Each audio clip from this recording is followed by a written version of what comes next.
So hello, am I audible? Hello?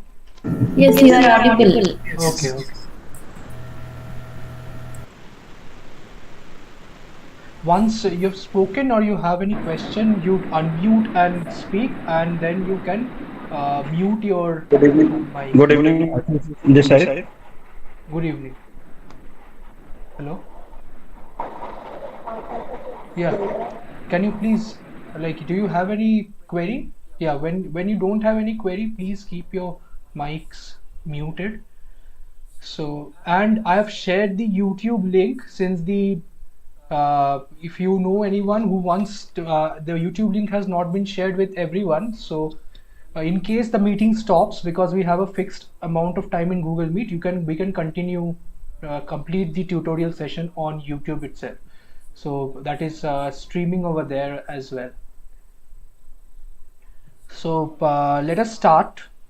So I'm a TA for this course on CS97 Introduction to Machine Learning, and I'm a student, a PhD student at IIC Bangalore in the Department of Brain and AI.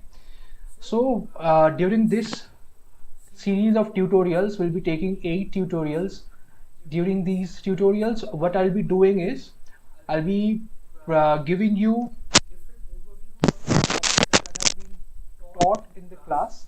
I'll give you a different overview, and I'll solve questions related to the topics, and we'll also do some programming assignments.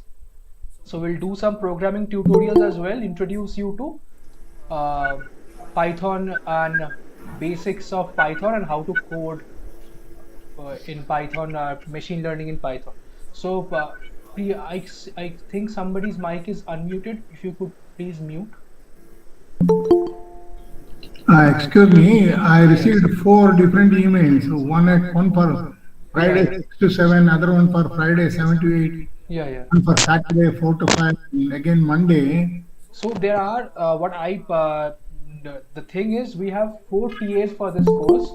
So each of us will be arranging tutorial sessions. So you can do either of them, and maybe we will have recorded videos of the other. If you want to have extra information or something like that, we'll be basically covering most of them, most of the topics. We'll solve questions in each of those tutorials. But if you want to see those videos, so you can even see online, you'll have those on YouTube as well, so you may not be wanting to do all of them. So The same subject is taught in parallel 4 times. yeah, so we'll be doing not we'll be doing different questions and all. So somebody would be doing questions, somewhere I would be doing both questions and tutorials, and somebody others would be doing some other things. So once you get accustomed to the courses, like accustomed to which tutorial session you want to attend, you can attend that. And rest, if you want more information, you can just keep viewing the others, just skip over the contents that were covered. That may help you. But you will be available at the same time every week. Yeah. So everybody, whoever is taking the tutorial session, so you can see the first week and see who is taking the tutorial sessions, and then you can decide also. So the timing is the same all throughout all the 8 weeks. Will you be discussing answers to the assignments? Yeah, but not this year's assignments. Like we'll be doing questions related to the assignments. We'll be doing similar questions. There's no need to worry about that, because this year's assignments will not be due. You'll not have submitted them by this week. So that's the thing. We cannot discuss direct answers to the assignments, but definitely indirectly we will try and give you answers to that. So we'll do all of them. But next week you will actually show the answers to the assignments. So next week, the thing is that since the schedule is very tight, we would I will do the assignments for each week on this same week itself, and I'll not show the Okay, same. okay. Yeah. So I'll do very similar questions. So 4 of us will do all more or less cover most of the questions in the assignments. So there is nothing to worry about. So Okay. because if we lag by 1 week, we may not be able to complete all the things that we have. Okay. So you'll be able to not only get theoretical stuff here, you'll also get practical implementation So, details. as a student, 1 hour per week, is it sufficient for us for tutorial? Yeah, yeah, you can go for 1 hour, and you can just think. If you need some more topics, you can just skip over the others, because the videos will Ah, be available in YouTube. You just don't need to see all the tutorials. You will understand once the course starts again. okay. But we should have watched the video before we attend this tutorial. Yeah, this is very essential, because tutorials won't be covering everything that was done, because it's more than three, Okay. 4 hours of lecture that you need to see. I'll be going through them in a different perspective, but you will need to see each week's video in some way or the other. Otherwise, it will be very Okay. difficult. You will not be able to understand, because Sir, I got everything today. I had no time to watch the video no, for this week. there is no problem, because this week is very simple. I'll be covering most of them. From next Okay, week, okay, you'll okay. have to Mm. like see all of them Okay. before you actually come to the class. Okay. Yeah, and everybody, I have shared the YouTube link. This can end before 8, because there's limited time, so we'll continue there. Okay. So let's start off with today's session. If there's any more question with respect to the logistics of this thing, you can go ahead. You have to like see all of them before you actually come to the class. Yeah, we'll do that. YouTube links. There's nothing to worry about. We'll do everything. So there's limited time. So I've shared the YouTube link on. So let's start off with hello session. If there's any more question with respect to the logistics of this thing, you can go ahead. You have to like see all of them before you. Hello. I think there is an echo. Somebody is running some video, and this mic is on. Please mute yourself. So let's start. So what is machine learning? As you people, just a second.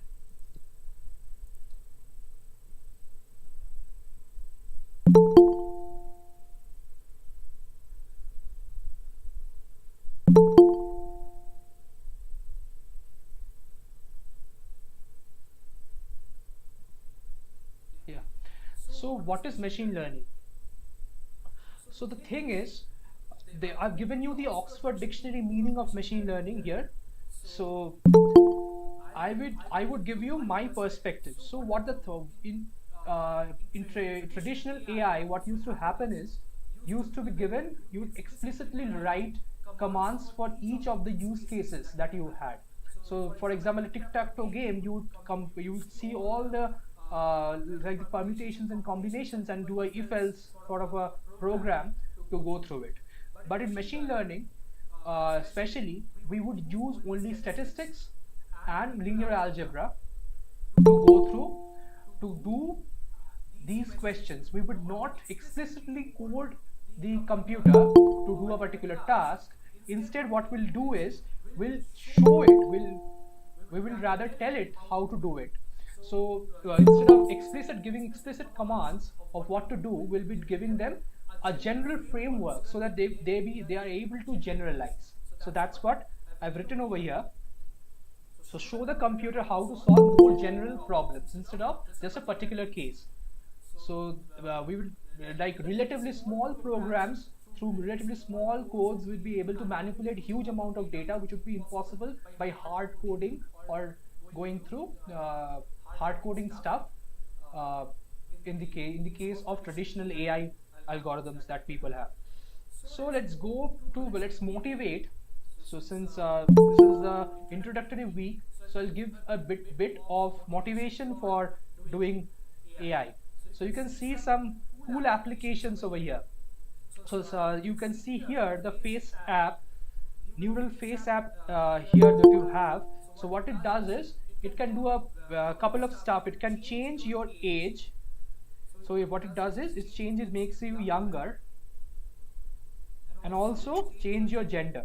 So all these have you would generally not be able to code them directly in a computer without using advanced machine learning algorithms. So in the second one, you have a painting by Vincent Gogh, and what you see is you give this image of Stanford, and this changes into a sort of painting of Vincent Gogh in the Stanford's painting in sort of that style. So these are some of the cool applications that may be interesting to you. So that's these are not very helpful in real life, but they are very pleasing to the eye. So, but these NLP, these machine learning algorithms are very useful in real life in many such settings. So you can see in physics, maths, engineering, you can do everything through machine learning. So basically, you can solve differential equations, go for self-driving cars that are hyped today, do natural language processing. You have your Google server, and you can see that they translate text and do so much more. You can translate, you can actually do a voice search. All these are done by actually machine learning models. So they are also done in medicine and neuroscience. So you're seeing you people detect cancer, something like generally humans can make errors in them. So these type of models can help you in finance and stocks as well. They are being highly used today. So you can see this, and in sports also, especially in chess, you can see the machines that are built today. They are outperforming humans like anything. Like even Magnus Carlsen cannot beat Stockfish 14 today. So which was a rarity when those deep blue whale, all those machines were there. So now nobody, those are beyond human skills to defeat those algorithms. So in other sports also you can see that. So what do we start off with? So basically today I'll give you an overview of what machine learning, what type of problems do you face in machine learning. We would also do some machine learning pipelines, some normalization, because I'm just going to go into the actual course matter in this week. So up to this it was just the motivation. So what is supervised learning? Supervised learning is just when you have the data in form of x comma y, where x can be any real, some vector.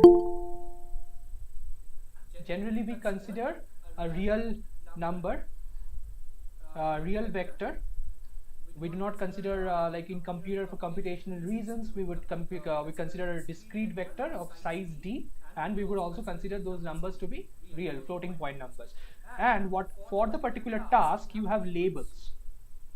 So I think when I'll go through these topics, these will cover most of your assignment problems. Because so whenever you're giving, think of you want to give a image to the data. So you are having a model here, you're giving an image, and you have to predict whether it is a face, whether it is a dog, or whether it is a cat. And one thing is, you would have all these labeled when you're training their model.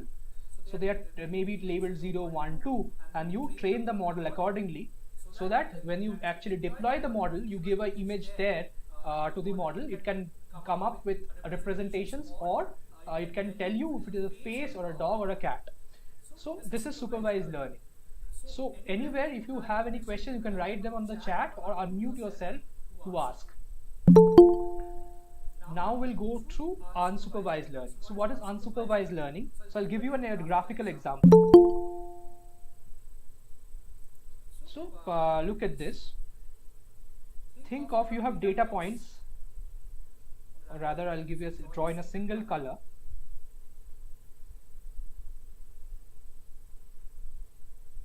We'll go through these algorithms also later in the course. So what we would ideally like the model to do? We would like the model to cluster these data points according to some matrix. Say the distance between these points is very small compared to this distance. So what happens is, we would ideally like to make clusters of similar type of models. So the idea is there is no labels here. The data is only X. So we would like to ideally cluster similar data points. For example, you can be given just scans, say scans or mammograms, and you may without, and they are not labeled, so you can classify them. So one cluster ideally should have the breast cancer positive case, and another cluster ideally can have the negative case. But you cannot say which one is positive and negative until and unless you have a label for it. But ideally you can cluster them. They're similar. You can say these points are similar and these points are similar. So, and the last type of learning broadly is known as reinforcement learning. So this is what is done in most of board games, chess and all. So what do they do? You have an agent and you have an environment. So in everyday life, what happens is we are continuously interacting with the environment around us. So what do we do? So environment is in some state S, say at time t. So the agent takes an action AT and in turn gets a reward RT, and this moves to some state ST plus 1. So this agent is in some, sees the state ST and takes an action, and accordingly the environment, what does the environment do? It transitions to a new state on taking an action and gives you a reward. For example, you go to a place where you're playing so for example, you are playing with in a casino. You're trying to pull the arms of a game, say, and you have different rewards for that. So you pull one arm and you get one reward, and accordingly you learn. So this is prevalent everywhere. So you can see them prevalent in when a child learns to walk. So each step the child takes, so if the child takes a correct step, he would get a positive reward. He would be motivated and he would move forward. And if he does not take the correct step, if he falls down, he will get hurt, and that will be a negative reward. And in this manner, through interaction with the environment, you will be learning. In this course, what we'll do is we will mainly concentrate on supervised learning.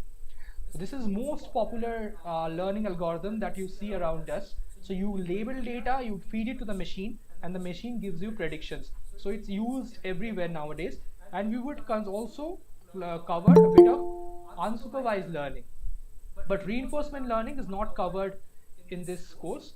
So you will need to take another course, advanced reinforcement learning course for that. So Arindam Chaudhary has a question: how do you learn ST? So you don't learn ST. Actually, what do you learn? You learn a value function for these states. So ST to ST plus 1 can be modeled in some form of a Markov chain. So we'll not go into details of that. So does that, and those transition probabilities and value functions, all those things can be learned via Bellman equation and all. So does that answer your question? So ST and ST plus 1 are all within the same set of states. So you have a set of states. And ST, ST plus 1, and all the states belong to this set. So you're not giving a model for each state, but you're giving the model for the entire MDP. To say, you will not go into that. So you give a model for the entire Markov decision process and so on. Yeah, so transition probabilities might be required. So you may require transition probability. That's a model-based model, and you can also have model-free models, learning algorithms, where you can directly learn the value function without transition probabilities. So both are possible. So the reinforcement learning itself is a huge topic and very widely used in today, but that itself will take 12 weeks. So we cannot go into that each details of that. So does that answer your question, Mahua? So transition probabilities may be required. You may not require transition probabilities as well. There are two different forms of reinforcement learning algorithms present. So one is the model-based algorithms and one is model-free algorithms. So I think, is that okay? So I don't see any reply. So let's go ahead. So I'll just touch upon what is semi-supervised learning and transfer learning. So semi-supervised learning, you have small number of labeled examples. So you have small number of labeled examples. So what do? In this small number of labeled examples, you try to make a model, and in such a way that generalizes to unlabeled data. So ideally what is done is, you can see here the clustering algorithm.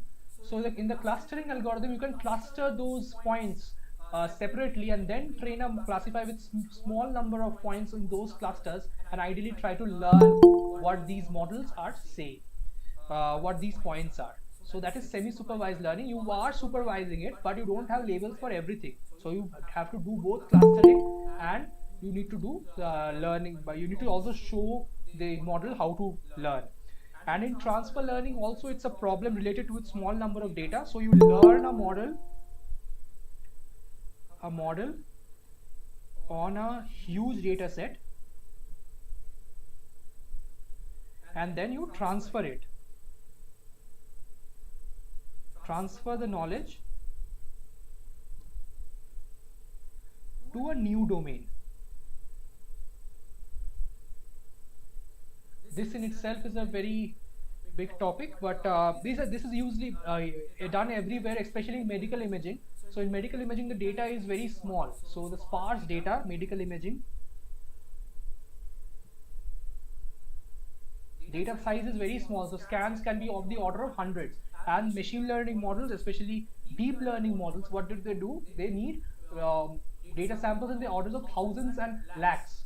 So you can't train those models. So what you do is you train them on a different data set and try to transfer or fine tune that model on your data set. So this was an overview of machine learning. Now we'll be going into the pipeline of machine learning, and we'll also solve some questions. So in the meantime, if you have any question, you may ask. Otherwise, we'll proceed. This was all basic stuff. So we'll do some questions after this. So there's no question, we can go ahead. So why in machine learning, what do we do? So you have some data. So semi-supervised learning, can you repeat once? Yeah, move on. So the thing is, in semi-supervised learning, you have some labeled examples and you don't have some labeled examples. So how do you leverage those examples?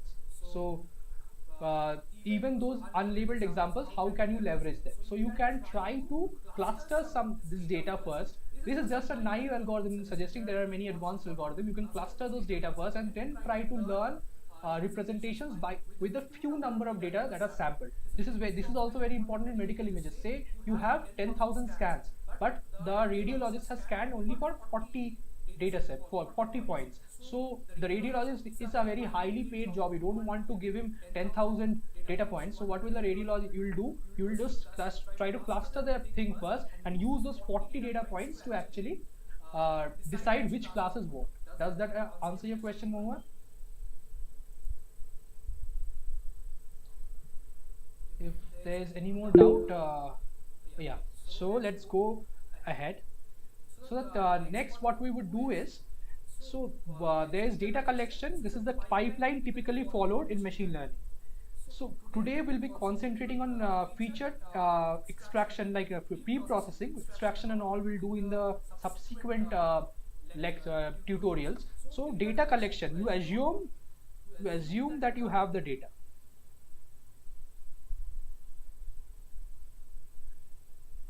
that is not actually the case. You need to work to get the data. For example, in medical images, you need to take those data points from the scanner, from different places. For text, you need to take the entire corpus or something, and that you need to do. But you assume that you have the data available to you. So what do? You pre-process the data now. So pre-processing the data is very important. I'll come to an example why, and then we'll do some feature extraction to learn the model, and then I'll come to feature reduction dimensions in later subsequent tutorials. So what we'll do is you'll train and then you'll test, but today we'll concentrate on pre-processing, and then pre-processing will be done all those cleanness. So we'll clean the data, remove all those data points which are not valid and something like that, and then we can go for the further advanced machine learning algorithms. So in images, so images are between 0 and 255 pixel value. These are the values of images, value of each pixel. So how is an image stored in a computer? So it's stored in this form. So each pixel, this is an image, it's stored by in some 8x8 grid, and each pixel is between 0 and 255, and only integers, and both are included, and integers, they are integers as well. So giving this 255 0 to these large numbers to the classifier often makes your classifier overshoot, and they may diverge to infinity. So what you typically need to do is you divide the image by 255. So each pixel value will be in turn, now this is a floating point value between 0 and 1. So you rescale it, because computers are not very good at numerical calculation with large numbers. So better is you keep lower numbers in those data sets. So you keep 0 and 1 standard.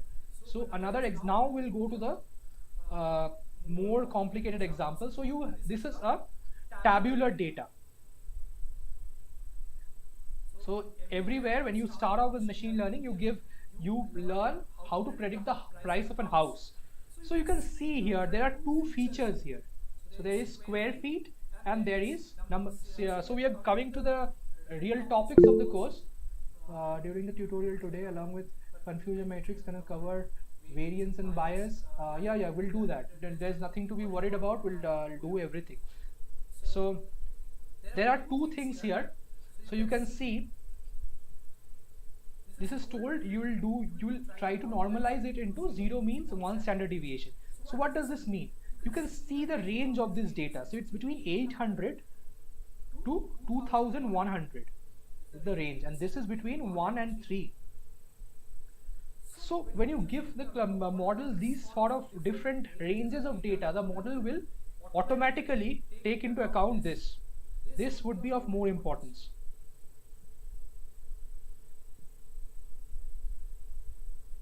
So we need to reduce both these features into a common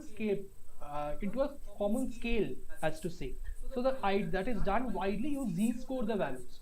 So what is z-score? So you convert it into normal, as if each data xi would be converted to normal 0, 1. So you'll try to each features will be tried to convert to a normal 0, 1 distribution. So what do you do? First, to z-score the value, we'll say square feet. So what is the average value of the square feet? This is the average value is 1000 plus 2100 plus 1500 plus 800 by 4. If I'm not mistaken, this is 4400. So it's 1100. Right? Yeah, 3600, 3600, 3600, 460, 5600 or what? Is it? Just a second. 21, 36, 46, 54. So this is the thing that you have, that is the average value of the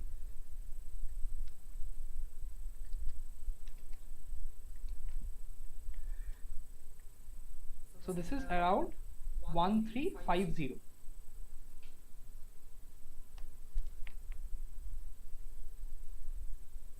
So this is around 1350 square feet. So what do we do next? We also, you can see the mean of this as well. So this is around mu rooms. This is around 5, 7, 8 by 4, that is 2. So this is 2. So now to convert into zero mean, what do we do? So from each of these data points, we subtract the value. Say square feet is represented by x1, this is represented by x2, and this is say mu1, and this is mu2. So z1 would be x1 minus mu1 by sigma 1. So what does this mean? So you, from z1 and so on, z1 to z4, you will have 4 points. So here 1 is the feature value here. So let me write here 1 1 to be very precise. So 1 1 as in the first feature value and the first example of the feature value. So what do? We subtract the mean. So here the mean is 1000 minus 1350 by the standard deviation. We'll come to how to calculate the standard deviation. And in the case of, I'll give an example here as well. So x, or rather z2, this is also 1 1, this is 2 1. Say first example, it is 2 minus 2 by sigma 2, that is equal to 0. So you subtract the mean. So I'll give it at the end of the page.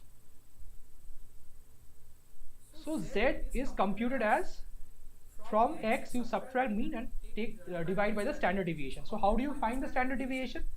Standard deviation is actually the expected value of x minus mu square.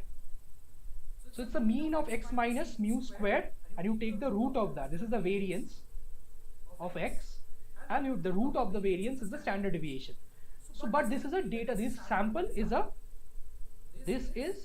discrete in nature, and by law of large numbers, if you haven't taken a course on probability, law of large numbers states that as you go to samples to infinity, then only you can measure the mean appropriately.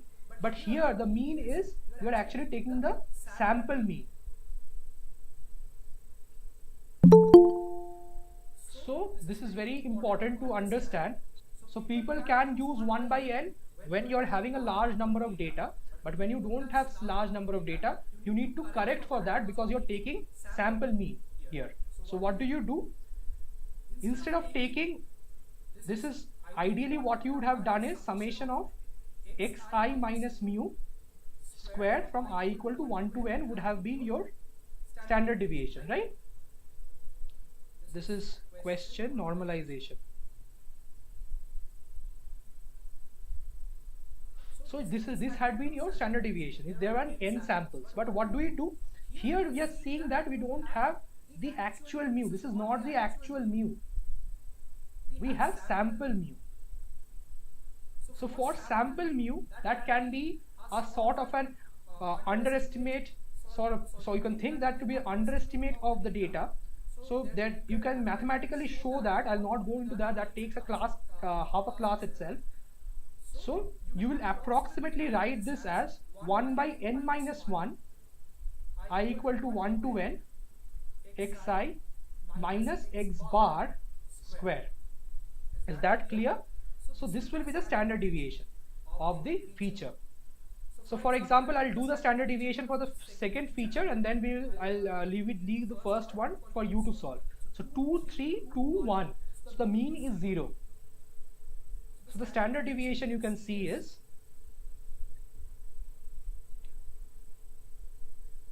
so n value is, n is equal to 4. You have 2 3 2 1. This is the data, and you have mean is equal to 2. Your mean equal to 2. Yeah, correct. Yeah. So 1 by 3 summation I equal to 1 to 4 xi minus 2 square. So it's equal to 1 by 3. So you have 2 minus 2, that is 0. 0 squared plus 1 square. 3 minus 2 is 1 square plus 0 square, and you have plus minus 1 square. 1 minus 2 is minus 1 square. So this is equal to root over of 2 by 3. That is your standard deviation. I think this is clear to you now, how to calculate the standard deviation of a feature.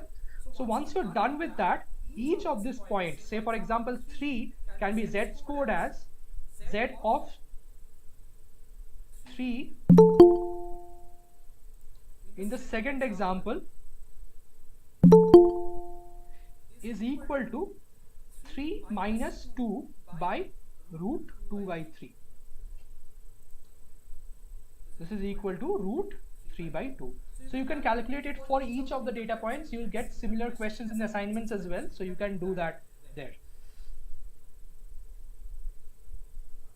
So is there any questions? Otherwise we'll go to the next part. So people have told me to cover these classification accuracy and contingency tables. I'll do that. Yeah, sessions are recorded. You will be getting them on YouTube.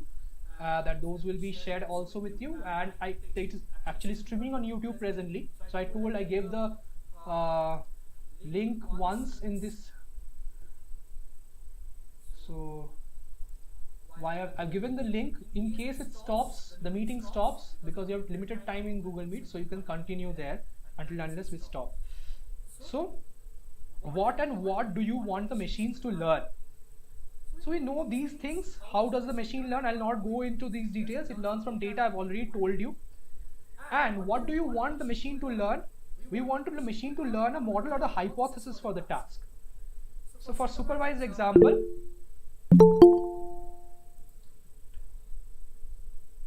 so continuous example can be regression, and discrete can be your classification. So you want to learn a function f that you will try to model your output y. Remember that you are given x and y. So you want to model, you want to learn this function f such that this is some y hat, such that y hat is close to y. This is the idea of machine learning models. There's another type of model that we'll be covering in week 4. Those are known as conditional models. So given this class y, we want to learn this probability distribution x. So for example, you're given a pixel value. So for a human face, there is some probability given human face. There is some probability distribution. Sum equal to some distribution. This is modeling some distribution. I'll introduce the notation in the later class. So you want this model, this is the generative model. You want the generative models to learn the probability distribution of this. Given the class, you want to learn these probabilities of what the pixel values is. Say you have some orientation of pixel values, you give those pixel values, so the model will say, so given this pixel value x, the model will say the probability is say 0.8. So this of being a face. So the you given this pixel values, you want to learn a distribution. So in the idea later is to learn y given x. So you will be giving x, and the model will be trying to tell you what is the class probability of each class. So we'll come to that in the subsequent lessons. If you have a question, you may ask. Okay. So the thing that was asked is variance and bias. So what do you mean by variance and bias? So I'll give you a very simple explanation of variance and bias in this section, this tutorial. So what do you need to do? You need to decide on the parameters of f. So you need to decide on the parameters for f. That is here, or the function you want to learn. Say there is some hypothesis space H that you want to learn. Say example 3 layers of a neural network, or a polynomial degree, or some linear regression or logistic regression, or an SVM. That is your hypothesis space. So this is the class of functions from where you want to learn an optimal f. So f opt belongs to the hypothesis space. So this is the space, this is the constraint on the model that you are putting on the learning algorithm. So what you're giving up parameters. Here is the set of parameters that you have.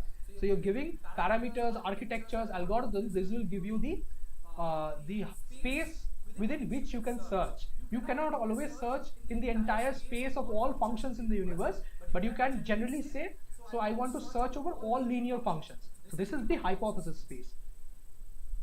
The space of searching for f opt. Within those, we'll find an optimal policy that reduces some form of error.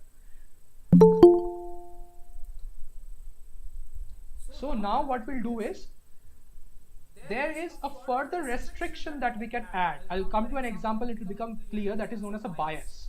So what is bias? I'll motivate with this example. Think that there are two classes here. So you have a cross class and a class with 0. So what you can see, I am taking a polynomial. So the hypothesis space says polynomial, some polynomial function. So if you can see, if you do not put any bias on this hypothesis space, the model may learn some discrete, some wavy, curvy model. So it can try to fit the data, learn those training examples badly. So it may not generalize. So this may be noisy data. This may be noise.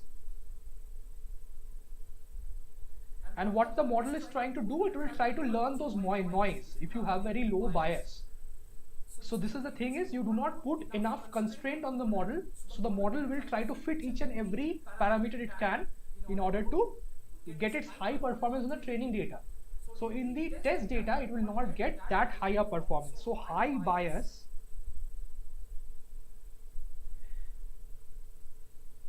generally, rather low bias, less restriction generally leads to overfitting. What is overfitting? Fit the training example. Don't do well on new examples. This is what is overfitting. So what, you have a low bias. So in case of a low bias, it will try to fit the data as it is. And in case of a high bias, what it will do, it will try to underfit. So you have B2 here. So you can see that it makes it a linear function. So you put so much bias on the or your belief, you prefer the linear function so much, it does away with all those polynomials terms that were later. So it learns a very bad representation. So it is not like a good ideal model. You are not actually leveraging all the parameters. So what it's actually doing is underfitting the data. You're putting high bias on the data. So you can understand this is a property of the model. So bias is a model property. You are choosing the bias for your model. So what is actually happening, as you can see, bias and variance will be very interrelated. I'll come to that. So you're putting so much high bias that is underfitting. You're not getting enough curviness. You're not leveraging the entire parameter space. What you ideally want is a medium bias, so that you are actually generalizing also, you're not underfitting also, you're not overfitting also. So you are discriminating noise, telling them these are noisy data, you are not considering this. Also, you're not making your assumption very simple. That is a medium bias. So and I go to the variance, on the other hand, deals with how much noise you want to capture. So in case of a high variance, you are able to, I'm explaining, there is no Protima, I'm explaining. In case of a high variance, you're capturing more noise in the data. So you can see here, more noise is captured, and in low variance, you capture low noise. So more noise you capture, you actually overfit the data. So noisy samples, if you overfit, so generally what would happen is, you put a low bias, it will generally lead to high variance, and high bias will lead to low variance. But ideally, what do you want? You want to have a in between you want medium bias, medium variance. So how do you get that? That's the machine learning fundamental problem in machine learning. You have to tune the model such that your model is generalizing well, it's not overfitting the data, and it's also not underfitting the data. So bias leads to the bias is the constraint on the hypothesis space, whereas the variance determines how much noise you're able to capture. It's a property of the data itself. This is based on the data. How noisy is the data will affect your variance. So in a general case, if you have a low bias, you will generally have a high variance if your model has enough parameters. That is, you will do good on the training examples, you will learn them by heart, but you will not do well on the test examples. So is that okay, Pratima, or did you understand? Bias means you are actually biased towards a particular subset of the hypothesis space. You like linear functions more than the polynomial functions. If you are taking a polynomial function, linear function is a subset, so you're liking that more. So that is the bias. So you put high bias, you always go towards that. You put low bias, you go to the maximum possible polynomial kth order and you fit it, but you want something in between. And variance means it's capturing the noise, how much variance of the data you are able to capture. Is this okay now? I don't think there should be any confusion after this. So, sir, just to understand, you said that high variance means that we are capturing more noise, and low variance means we are dealing with lesser noise, right, sir? High variance means, as the term variance means, variance itself is the deviation in the data. Deviation means there's noise in the data. So ideally you would like the model to exactly fit the model, but variance means you have a large distribution. So if your model is actually having a low bias, generally like these two are different type of properties, but there's a relation in this sense that if you have a low bias, you will have a high variance because you'll be able to capture those noise. So in that case, when you are able to capture the noise in the data, so that is a case of a high variance in the data. So the data itself has high variance. So the model itself, when having low bias, has the capability to learn those high variance. So the ideal thing is go for a medium bias and a medium variance. So what is the question? Like, yeah. So I was just trying to confirm about what I understood from your points. Yeah. Thank you. Go ahead. So do you understand? Like Ashish is telling, can you give some examples? So this is the example that I was giving. So this is the visual example that you can have. So let me zoom into it. So what you can see is all these cross points, more examples. So I'll give you an example. Think of okay. Think of a model that you actually have. So you have. No, I have time, but I have other things to cover as well, contingency table and all. So think of an example where you have a data that is actually noisy. Some parts of the data is actually having some extreme noise in the data. For example, I'll give you an example. You take a line and you add noise to that. So all those high noisy parts, your model may be able to capture in some way. So So I'll give you this example. So you have this hypothesis space, and bias would try to pull you here. This is the region of your bias. So if you have a high bias, this region becomes very small. Yeah, so I'll give you the example of underfitting and overfitting. So those will be also coming later in the course. So what happens is comes with the choice of the hypothesis. What initiates the variance? The variance initiated from the data itself. I'm saying that only. So the data may have a lot of noise, and the noise, if you have enough parameters in the model, so it may able to capture those noise. So high variance is a property of the data itself. So and the model is actually whether the model is able to look at those noise. So if you have variance, so you have this.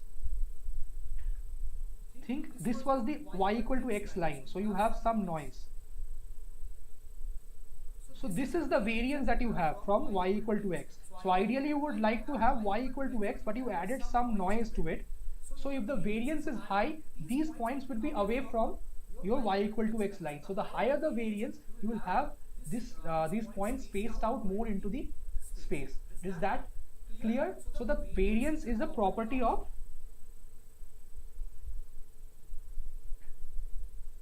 data itself, which the model has to capture. So you don't want to capture all the variance in the data. You want to capture medium variance. You don't want to capture low variance as well. You don't want to capture high variance as well. So if you have the high variance regions in the data, so if you capture that, you will generally overfit. What is overfitting? So those are noisy samples. Generally, you will not get test examples from those regions. So what would happen is, so prediction accuracy is directly depend on how the test example is close to the point of variance. Example model is trained on high variance but tested on low variance, and vice versa. That is, yes. So what happens is, in the noisy examples you are having, so if you overfit those data, so it may actually you may not be able to generalize real points. So you may have curves here. So the ideal function may have been this cyan line. So, and this may have been the real part, but due to variance in the data, you went on getting this curvy green line. So when the model is actually being tested, so you may have points within these regions which may be misclassified, leading to a overfitting, poor performance on the data set. Sir, whether overfit data have high bias? Overfit data you will have low bias, because you can have parameters that is when you're overfitting, you're actually having, you're not restricting, you're not biasing your model to have in a lower space. You're giving the model the entire parameter space. Is that okay? So low bias means low restriction, more overfitting, because you're overfitting on the trained data. The test data may not be in the noisy part, you may not be able to capture it. Is that okay?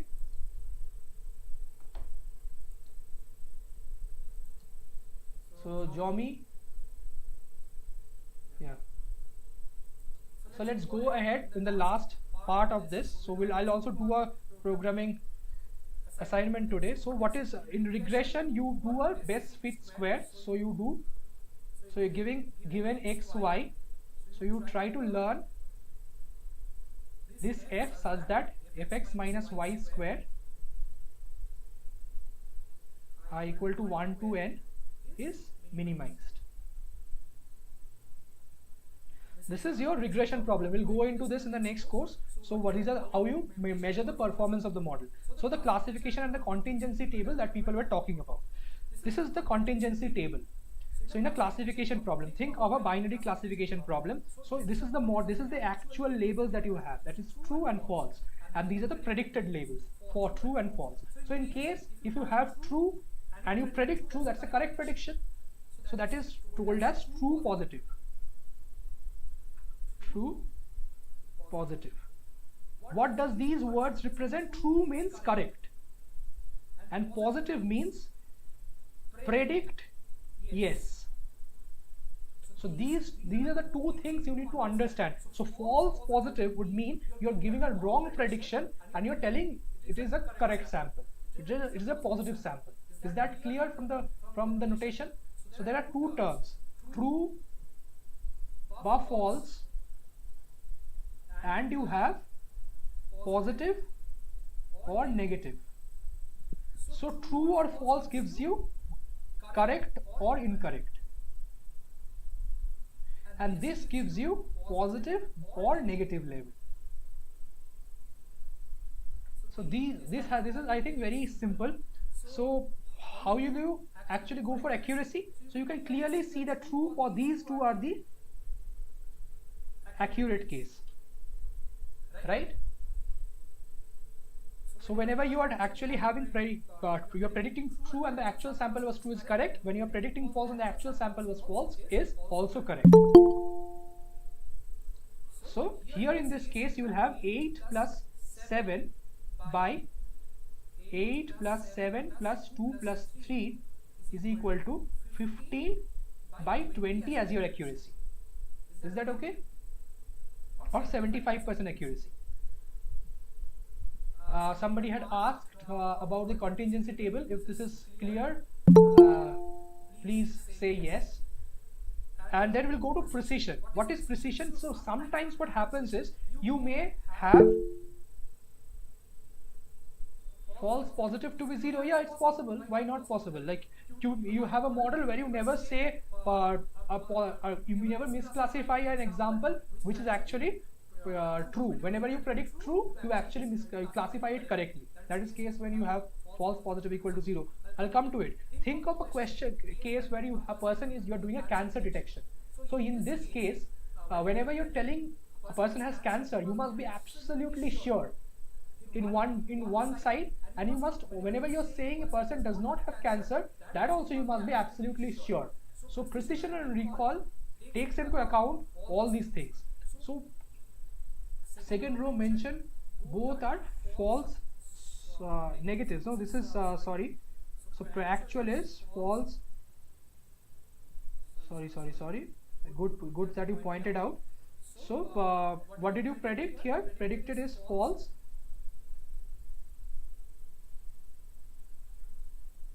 This is true negative, because you predicted false and the actual is actually false, also false. So true positive plus true negative, and the false means your prediction is incorrect. That's the thing. So precision is whenever you're telling a yes, how many times is it actually yes? How precise is your prediction? So in this case, it is whenever you're telling yes. So how many times you have told yes? It's 11, right? This is your true positive plus false positive.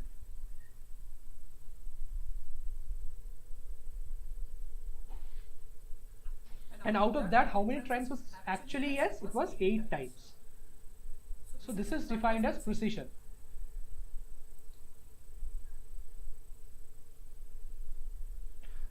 Now recall, whenever the class is actually positive, how out of them, how many times do you actually predict them to be positive?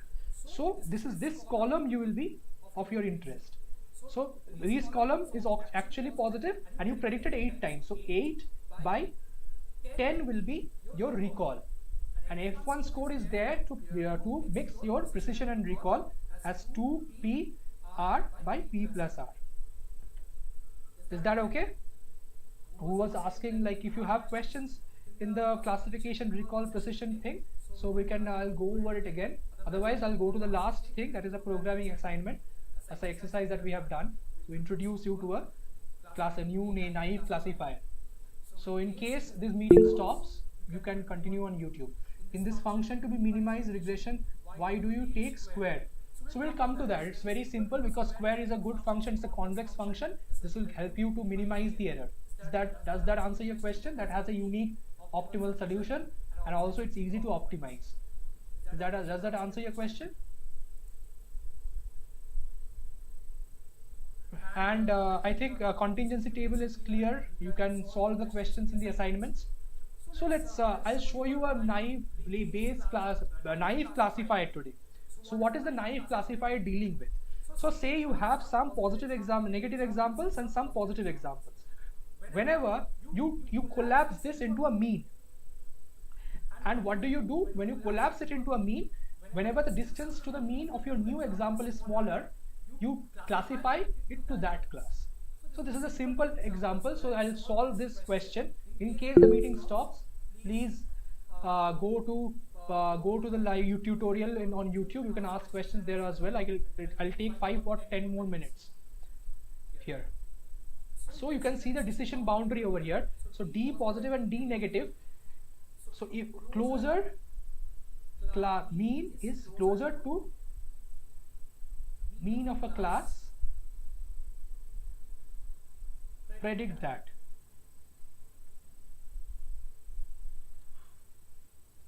Please explain cross validation after this. Why is it required? So we'll come to that. Maybe today cross validation is required to tune your parameters. Today we are not gone into tuning parameters, but when you're tuning parameters, we'll go to in the subsequent lectures, like regularization and all those parameters, learning rate. There you need to have a cross validation to tune tune your tune those hyperparameters, so are called, so that you do not overestimate your test sample. So this is the actual reason for having a this is the reason for having your cross validation set. So the cross validation set prevents you from overestimating the test set. So all the hyperparameters are tested on this cross validation set. So this is the let's see the distance. So the D positive, let mu positive be the mean of positive class and mu negative be the mean of negative class. So what is the idea? So you get a new point x. So you want to find the distance of x from x positive and x negative. So let us define a function dx as, this is the distance between x and mu positive, and d negative as x minus d negative.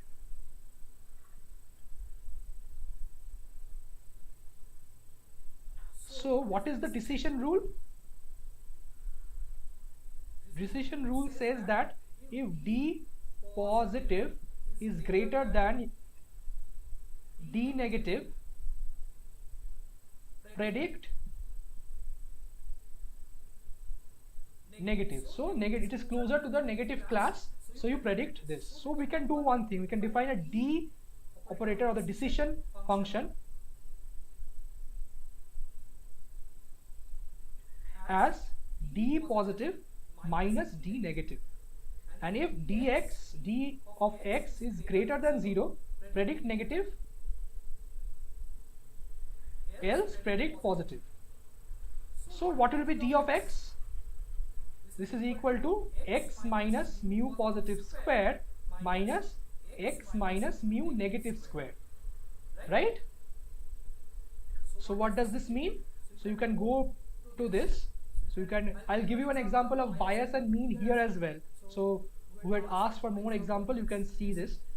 So this is x square plus, or rather minus 2 x transpose mu positive plus this square minus x square minus mu negative square plus u transpose x negative. So instead of taking dot product, I've written u transpose x. This is the dot product. We'll go into like class 11 vectors. So a dot b can be written as a transpose b as well in case of matrices.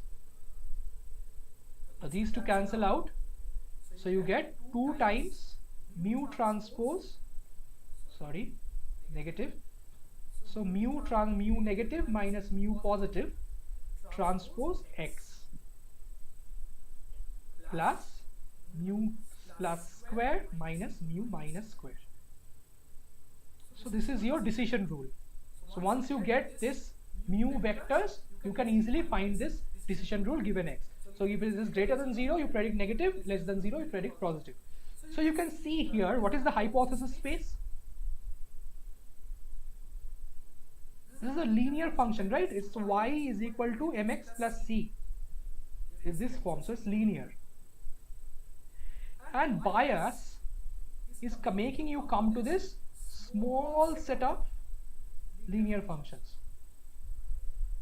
particularly one function to the mean, distance to the mean. So whoever asked what is bias example, did you understand? So you're biased yourself so much you will never be able to capture the variance in data. So mean does not capture the entire variance. You need to take the variance, standard deviation, all the higher moments in the data as well. So here you're biased yourself to just consider the mean. So of all the classes of linear functions, you're just taking a linear function where the intercept is determined by the mean.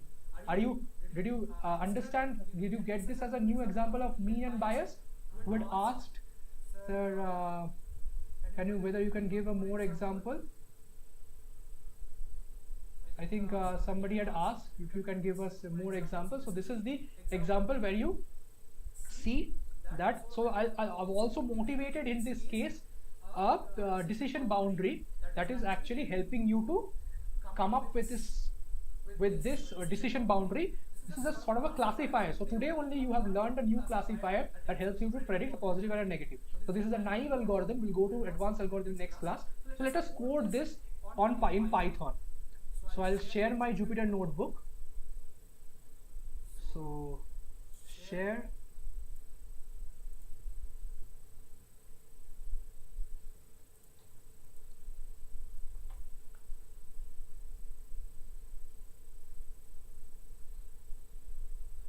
So I'm sharing my screen, and this is the, where is this Jupyter notebook? Yeah. So we'll code this. So we'll do it on the iris dataset. So if you have any question, you may ask why variance is high in overfitting.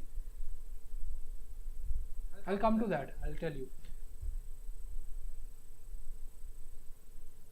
Let us complete this first, and then we'll come to the questions. So no.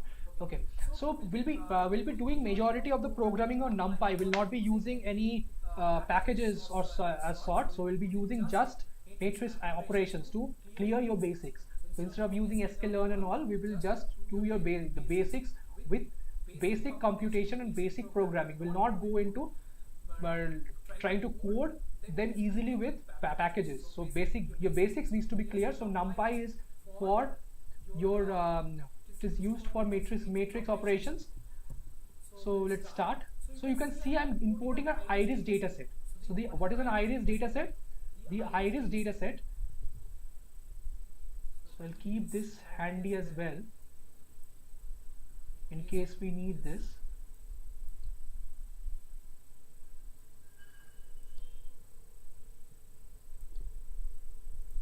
Yeah.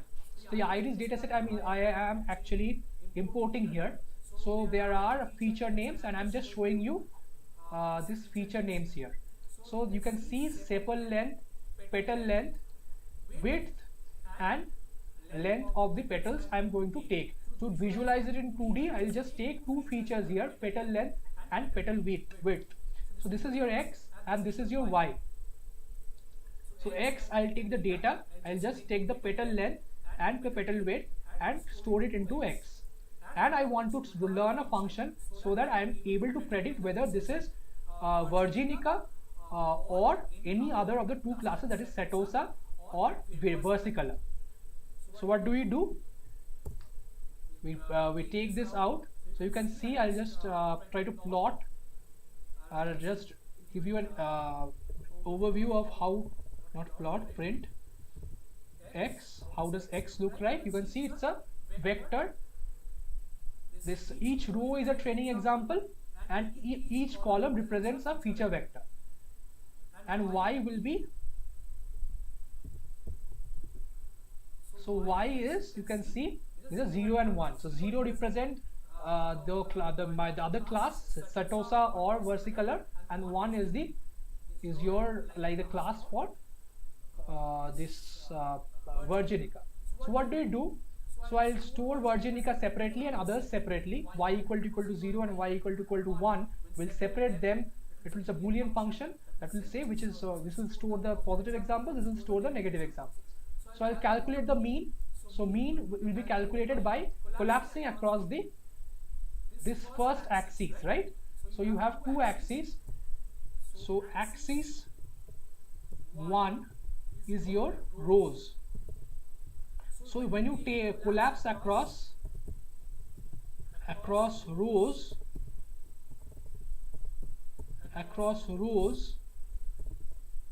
you get the mean of the features. That's what I've done. So you get a feature here, mean of the feature, and you have mean of the others as well. So, and now I'm just coding, I'm storing A as the mean, difference between the mean, and what I'm doing, I'm just taking the product of this mean into the variable. This is the variable. So the np.sum, you can see, is the difference between, this is the intercept term. So if you can remember, So you had this intercept term, positive by negative square. So this is your negative. So A, I am storing this as A and this as B, the parameters of this function. So basically learning A and B. So when you learn A and B, you will get the decision boundary as D equal to 2AX plus B. If there is any question, you can, so that's what I've printed here. So you can see W1x1 plus W2x2 plus B, because you have two parameters, 2mx plus B, you have two parameters, you take the dot product, so weight 1 times x, weight 2 times y plus B, and you have B, that is the intercept. So now you can see, I'll try to plot it as a line. So what will happen, so I can see the decision boundary exactly. So if this you set to be 0, that means you are giving the line. So d of x, if that is 0, that means that you are actually d of is on the line of the decision boundary. It's neither positive nor negative. So what we'll do, you will just separate, you equate it to 0. So once you equate it to 0, you get w1 x1 plus w is equal to minus w2 x2 minus b. So class 9 mathematics will give you x1 is equal to minus w2 by w1 x minus b by w1.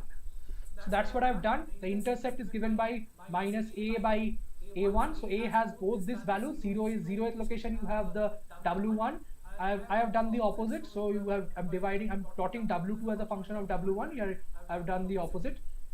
So I can do that as well. So just not to confuse the notations. x1. So this is what I've done. So I've taken the intercept and the gradient and I've plotted it. You can see here, you will get the Jupyter Notebook link in the slides and the link associated with it. You can go over the code and try to understand NumPy and all. This will help you. From next class, we'll be dealing with more complicated problems, so that will help you. So you see here, so again the question on bias. Somebody had asked that whether bias, where is the question I didn't get?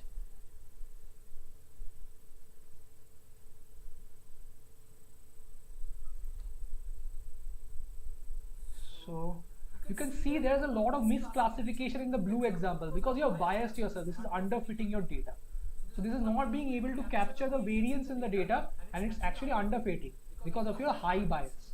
So this is one more example that you can see. But if you had done, that is considering the variance as variance also, even some logistic regression or some advanced learning linear functions, you could have exactly got the decision boundary separating it like this, something like this.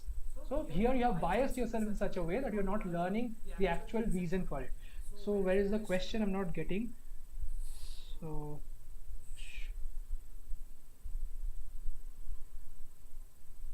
in call messages, yeah, I'll share the link of the notebook. I've explained. You need to go through this because in the next class we'll be doing linear regression as well.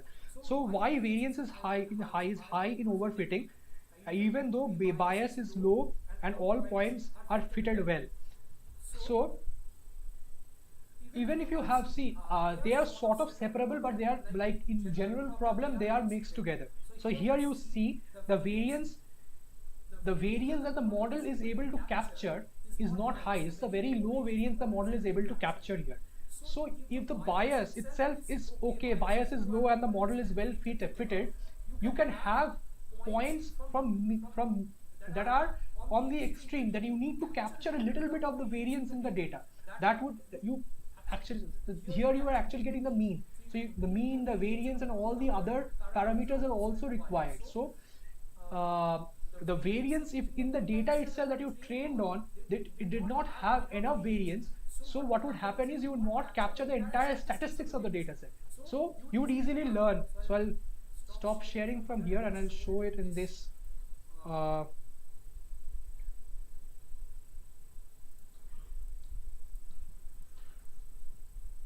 show here.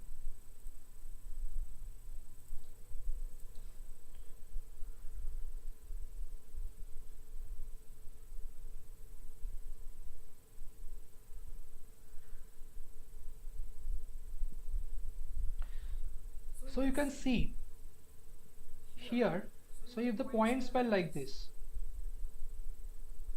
so you had limited points. So even with low bias, this is low bias, so you are able to capture the variance in the data. So able to capture variance in the training data. But generally what would happen is when you will be testing, you will actually see the distribution was something like this. So you'll be sampling from here and you will be getting a lot of negative examples. So that is a understanding that you can have. So even this is a case where you can have a low bias and it's fitting the training examples well as well. Your variance in the data, it can overfit your data. Okay, is it okay, Akshay? Because it depends upon the mod data itself. If the data is not itself having the entire statistics of the actual distribution, you would not actually be able to learn it from the data. Is that, I think that's okay. So, and you can also share, I've shared the notebook, and if you have any more further questions you can ask, and otherwise we'll stop the session for today. Yeah, model is sensitive, it means for overfitting. As in model is sensitive, if you have a sensitive model, it will try to capture more of the variance in the data. So I'll go into those things later on. So you'll be seeing for a small noisy point, the model will shift its line. So in that case, it may be overfitting on those points. Is that okay, Akshay? So this is what I spoke about. So next day we'll go to logistic regression, linear regression, and we'll do some decision tree problems as well. So that's the week 1. We'll be keeping in touch, keeping it up with the sessions that we are doing it on the NPTEL courses. So I sorry for overshooting my time. So if you don't have any more questions, we can stop for the day.